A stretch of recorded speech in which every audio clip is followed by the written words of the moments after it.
कहानी की शुरुआत में हमें रे फ्रांसिस नाम का एक सोल्जर दिखाया जाता है जो अपनी गर्लफ्रेंड केली से शादी करने के लिए फौज की नौकरी छोड़कर अपने शहर वापस जा रहा था। वहीं दूसरी तरफ हम केली को एक पार्क में बैठा देखते हैं। तभी अचानक पीछे से रे आकर उसे सरप्राइज कर देता है। यहाँ पर रे रिंग निकालकर केली को मैरिज के लिए प्रपोज करता है, जिस पर केली थोड़ा शर्माती हुई उसे हाँ कह देती है। इसके बाद जब वो दोनों वहाँ से जाने लगते हैं तो केली को याद आता है कि जो बुक वो पार्क में पढ़ रही थी वो उसे वहीं पर भूल गई है। रे केली को अपनी कार के पास खड़ा करके जल्दी से वो बुक लेने जाता है। तभी एक लग्जरी कार में दो लड़के आते हैं और उनमें से एक, जिसका नाम टिम था, वो केली को छेड़ने लगता है। यहाँ पर रे और केली उनको इग्नोर करके घर की तरफ जाने लगते हैं, पर तभी टिम अपनी कार से बाहर निकलकर केली के विंडो के ठीक पास जाकर उसके साथ छेड़खानी करने लगता है। अब इस बात से रे अपने गुस्से पर काबू नहीं रख पाता और वो उन दोनों लड़कों को पीटने लगता है। यहाँ पर टिम जैसे ही अपना चाकू निकालकर रे को मारने जाता है, तभी रे खुद को चाकू से बचाने के लिए उसे धक्का दे देता है, जिससे अचानक टिम का चाकू उसको खुद को ही लग जाता है और मौके पर ही उसकी मौत हो जाती है। अब इस घटना के बाद रे और केली अपने लॉयर के पास जाते हैं क्योंकि रे के ऊपर मर्डर के चार्जेस लग चुके थे। लॉयर रे से कहता है कि उसके पास दो डिफिकल्ट चॉइसेस हैं। पहली ये कि अगर वो अपना गुनाह कबूल करके कोर्ट में अर्जी दे तो उसे सिर्फ 2-3 साल की सजा होगी।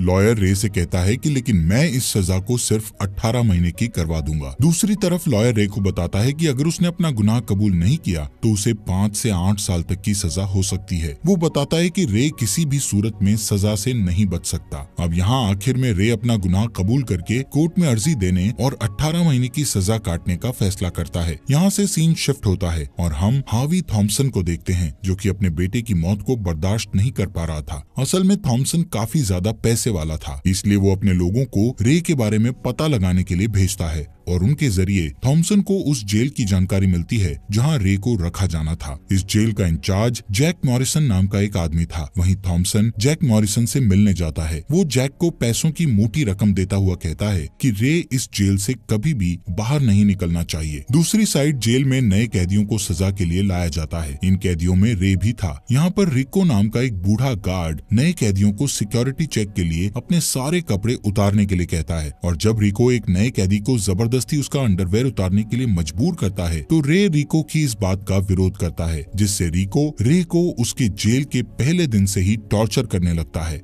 इसके थोड़ी देर बाद विलियम नाम का एक गार्ड रे को जेल इंचार्ज जैक मॉरिसन के पास लेकर जाता है। जैक को उससे बातचीत करने पर पता चलता है कि रे ने 12 साल फौज में नौकरी की है, जिससे जैक रे के साथ अच्छा बर्ताव दिखाने की कोशिश करता है। जैक गार्ड से कहता है कि रे के साथ अच्छा बर्ताव करो। थोड़ी बातचीत के बाद विलियम वापस रे को उसके जेल वाले कमरे में ले जाता है। जब रे जेल के ग्राउंड में जा रहा होता है तभी उसकी टक्कर एक कैदी से हो जाती है, जिससे वो कैदी रे से लड़ने लगता है। लेकिन तभी मोजेन नाम का एक दूसरा कैदी अपने ग्रुप के साथ रे की मदद करने आता है। अब यहाँ दोनों ग्रुप्स के बीच झगड़ा होने ही वाला था कि विलियम वहाँ पहुंचकर उन्हें अपने अपने काम पर जाने के लिए कहता है। विलियम रे को लाइब्रेरी में काम करने को कहता है। लाइब्रेरी में रे को एक कैदी डेविड बुक्स रखने की जगह बताता है। जब रे लाइब्रेरी से अपने सेल की तरफ जा रहा होता है तो रास्ते में फिर से उसी ग्रुप के कुछ मेंबर उसे तंग करने लगते हैं, लेकिन रे खुद पर कंट्रोल करता है। जब वो अपने सेल में एक डायरी पढ़ रहा था तभी अचानक रिको अपने साथी गार्ड्स के साथ आकर उसके रूम की चेकिंग करने लगता है। रिको को रे की डायरी में उसकी गर्लफ्रेंड केली की फोटो मिलती है और वो रे को चिढ़ाने के लिए उसकी गर्लफ्रेंड की फोटो को उसके सामने ही चाटने लगता है। ये देखकर रे को बहुत गुस्सा आता है और वो उसे मारने के लिए जैसे ही आगे बढ़ता है तभी वो दो गार्ड्स, जिनका नाम फॉक्स और विक्टर था, उसे पकड़ लेते हैं। इसके बाद रे को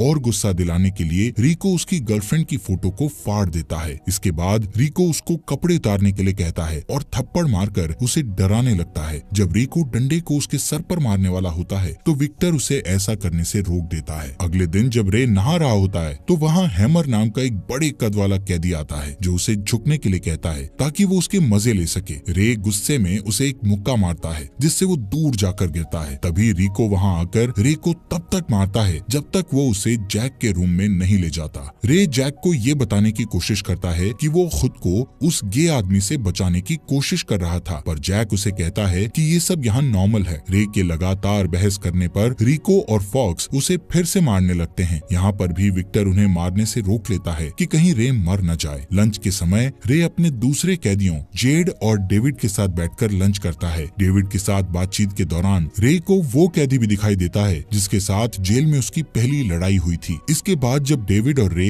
लाइब्रेरी में किताबों को सही करके रख रहे होते हैं तो डेविड रे को बताता है कि मैं इस जेल से कभी भी बाहर नहीं निकल पाऊंगा, क्योंकि 15 साल पहले मैंने अपने भाई के साथ मिलकर पैसों से भरा एक ट्रक लूटा था जिसमें 2 सिक्योरिटी गार्ड समेत एक पुलिस ऑफिसर की मौत हो गई थी। उसी चोरी में उसके भाई की भी डेथ हो गई थी और वो पैसा भी अभी तक किसी को बरामद नहीं हो पाया था। डेविड रे को बताता है कि सिर्फ मैं ही जानता हूँ कि वो पैसा कहाँ छिपाया गया है। उनकी बातचीत के दौरान अचानक वहाँ रिको आकर रे को बताता है कि उससे मिलने उसकी गर्लफ्रेंड आई है। कैली को देखकर रे बहुत समय बाद खुशी से मुस्कुराया था। उनकी बातचीत बहुत कम समय के लिए ही हो पाती है क्योंकि रिको उन्हें बीच में ही रोककर रे को वहाँ से चलने के लिए कहता है। इसके बाद रे मोजेन और उसकी गैंग के लोगों के साथ मिलकर कार्ड्स खेलने लगता है। वहीं जेड जब एक्सरसाइज कर रहा होता है तो हैमर वहाँ पर आकर उसे परेशान करने लगता है और जब हैमर उसे एक डंबल से मारने ही वाला होता है तभी रे वहाँ आकर हैमर को पीटने लगता है। इसी बीच विलियम वहाँ आकर उन्हें रोकता है। ऐसे ही एक दिन जब रे टॉयलेट साफ कर रहा होता है तो उसी समय वहाँ वो आदमी आ जाता है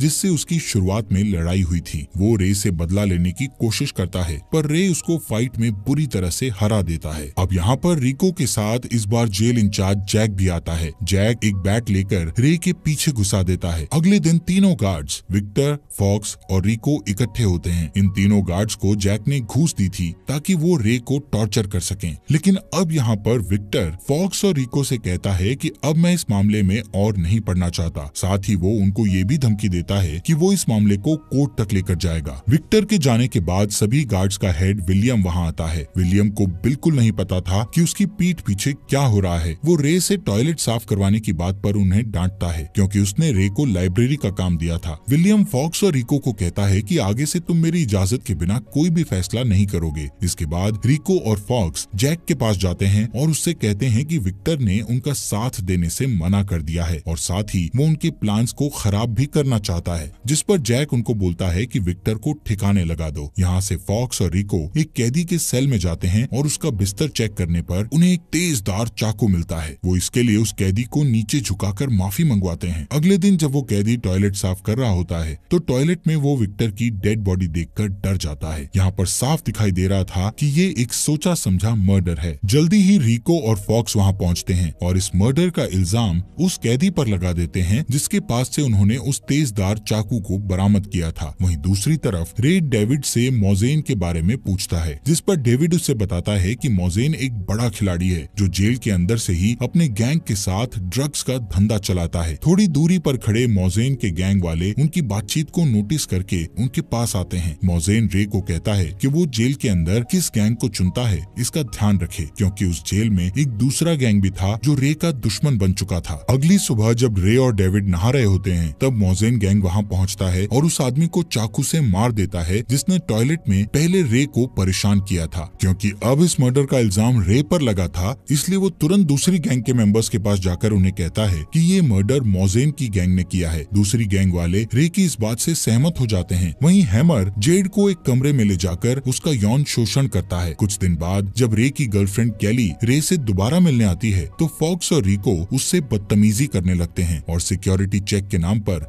उससे कपड़े उतारने को कहते हैं। अब मजबूरी में कैली को कपड़े उतारने पड़ते हैं। इसके बाद रिको रे को बताता है कि हमने तुम्हारी गर्लफ्रेंड को नेकेड किया था। तो रे को उन दोनों पर हद से भी ज्यादा गुस्सा आता है लेकिन वो कुछ नहीं कर पाता। वहीं हैमर एक बार फिर से जेड का शोषण करता है पर इस बार जेड अपनी सारी ताकत लगाकर उसे मार डालता है। इस बीच रे को मोजेन के सेल में बुलाया जाता है। मोजेन उस पर बहुत गुस्सा होता है क्योंकि उसने उसकी गैंग को ज्वाइन करने से मना कर दिया था। इसके बाद जब रे डेविड के साथ बैठा होता है तो वहाँ रिको और फॉक्स आकर उसे एक वर्कशॉप पर ले जाते हैं क्योंकि उनको मोजेन ने ही ऐसा करने के लिए कहा था। मोजेन रे को डेविड और कैली समेत मारने की धमकी देता है। यहाँ पर रे खुद पर कंट्रोल नहीं रख पाता, वो फॉक्स और रिको को मारने लगता है। रे की इस हरकत से उसको एक अंधेरे और सुनसान सेल में डाल दिया जाता है। अब इस बात का पता चलते ही विलियम जैक के ऑफिस में जाकर उससे पूछता है कि उसने फॉक्स और रिको को रे को वर्कशॉप में ले जाने के लिए क्यों कहा। जैक उसे बोलता है कि यहाँ का इंचार्ज मैं हूँ तो मैं जो मर्जी चाहे करूँ। दूसरी तरफ उस नरक से भी बदतर सेल में रे के साथ जानवरों जैसा बर्ताव किया जा रहा था। कुछ हफ्तों बाद ही रे लगभग पागलों जैसा हो जाता है। उस सेल में काफी महीने बिताने के बाद रे को उस सेल से निकालने के लिए विलियम आता है। विलियम भी रे की तरह एक सच्चा सैनिक था, इसलिए वो रे से ये जानने की कोशिश करता है कि आखिर बात क्या है, क्यों सब उसके साथ इतना बुरा बर्ताव कर रहे हैं। लेकिन रे उसे कुछ नहीं कहता,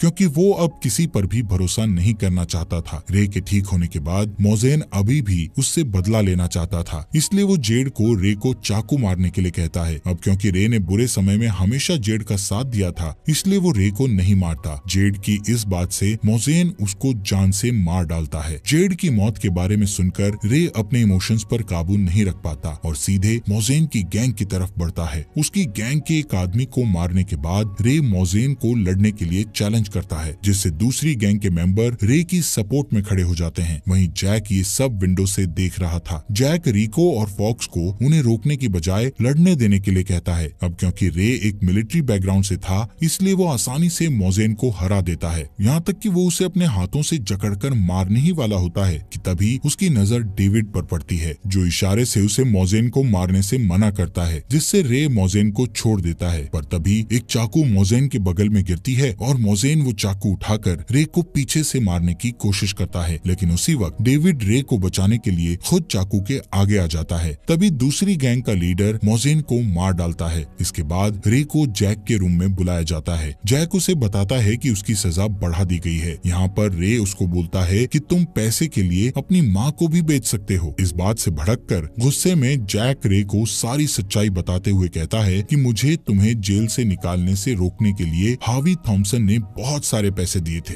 इसलिए मैं तुम्हारे साथ ये सब कर रहा था। इसके बाद रे अपने पास छुपाया हुआ फोन बाहर निकालता है, जिस पर उसने विलियम को कॉल लगा रखी थी। अब जैक की सच्चाई कॉल रिकॉर्डिंग में सेव हो चुकी थी। तब विलियम अपनी टीम के साथ जैक के रूम के अंदर जाता है। उन्हें देखकर जैक समझ जाता है कि उसे फंसाने के लिए ही ऐसा किया गया था। यहाँ पर जैक के साथ रिको और फॉक्स को भी अरेस्ट कर लिया जाता है। ये सब खत्म होने के बाद रे डेविड को हॉस्पिटल में मिलने जाता है, जो अभी तक जिंदा था। तभी डेविड रे को अपने 15 साल पहले चुराए गए पैसों की लोकेशन बताकर उसे कहता है कि वो उन रुपयों को लेकर एक नई और खुशहाल जिंदगी शुरू करे। साथ ही डेविड रे को बताता है कि वो अपनी बेटी को बहुत मिस करता है, इसलिए रे उन पैसों में से एक पैसे का बैग उसकी बेटी को भी दे दे। अब फाइनली रे जेल से रिहा हो जाता है। जेल से जाते जाते विलियम उससे हैंडशेक करता है। वहीं रे की गर्लफ्रेंड बहुत खुश थी और वो उसका वेलकम करती है। इसके कुछ दिन बाद रे डेविड की बेटी से मिलकर उसे रुपयों से भरा एक बैग देकर कहता है कि उसके पापा उसे